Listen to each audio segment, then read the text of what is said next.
குழந்தைகிட்ட நீங்க இதையெல்லாம் பண்ணிக்கிட்டு இருக்கீங்களா? ப்ளீஸ் இப்பவே நிறுத்திக்கோங்க.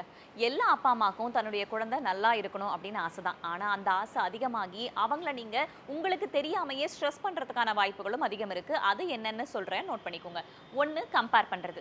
எதிர்த்த வீட்டு பையன பாத்தியா? பக்கத்து வீட்டு பையன பாத்தியா? அக்காவ பாத்தியா? தம்பிய பாத்தியா? அத்தை பையன பாத்தியா? மாமா பையன பாத்தியா? அப்படின்னு நீங்க சொல்லிட்டே கம்பேர் பண்ணிக்கிட்டே இருக்கிறதுனால அவங்களுடைய செல்ஃப் எஸ்டீம் குறையறதுக்கான வாய்ப்பு இருக்கு. அவங்களுக்கு எது ஸ்ட்ரென்த்தோ அத பாராட்ட கொஞ்சம் கொஞ்சமா கத்துக்கோங்க. 2வது அவங்களுக்கு ஓவர்லோட் பண்றது.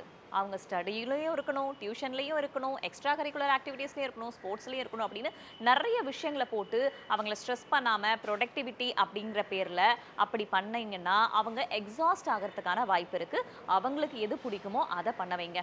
3வது ஓவர் ரியாக்ட் பண்றது. ஏதாவது ஒரு தப்பு பண்ணிட்டாங்க அப்படின்னா, உடனே திட்டி, கத்தி, அவங்கள பயமுறுத்தி அந்த மாதிரி பண்ணாம, அவங்க கிட்ட உட்கார்ந்து கொஞ்சம் பொறுமையா எடுத்து சொல்றதுக்கு ஆரம்பிங்க.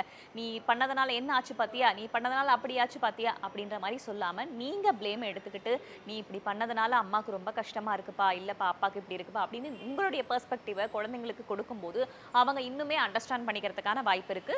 இல்ல நீங்க தொடர்ந்து திட்டிக்கிட்டே இருந்தீங்கன்னா, அவங்க உங்ககிட்ட ஓப்பனா கம்யூனிகேஷன் பண்றத குறைக்கிறதுக்கான வாய்ப்புகளும் இருக்கு. 4வது ரொம்ப ரொம்ப முக்கியம். பணம் சம்பந்தமான விஷயமா இருந்தாலும் சரி, பொருள் சம்பந்தமான விஷயமா இருந்தாலும் சரி, ரிலேஷன்ஷிப் சம்பந்தமான விஷயமா இருந்தாலும் சரி, குழந்தைங்க முன்னாடி ஓப்பனா பேசுறத கொஞ்சம் தவிர்த்துக்கோங்க. அத நீங்க தனிப்பட்ட முறையில பேசுறது ரொம்பவுமே நல்லது. அவங்க புரியாம அதையும் தப்பா எடுத்துக்கிறதுக்கான வாய்ப்புகள் அதிகமா இருக்கு. உங்க சர்க்கிள்ல யாருக்கெல்லாம் இப்ப குட்டி பாப்பா இருக்கோ, அவங்களுக்கு இந்த வீடியோவ இப்பவே ஷேர் பண்ணுங்க. இது ஹெல்தி டாக்ஸ் வித் வேதா. அறிவோம் ஆரோக்கியம்.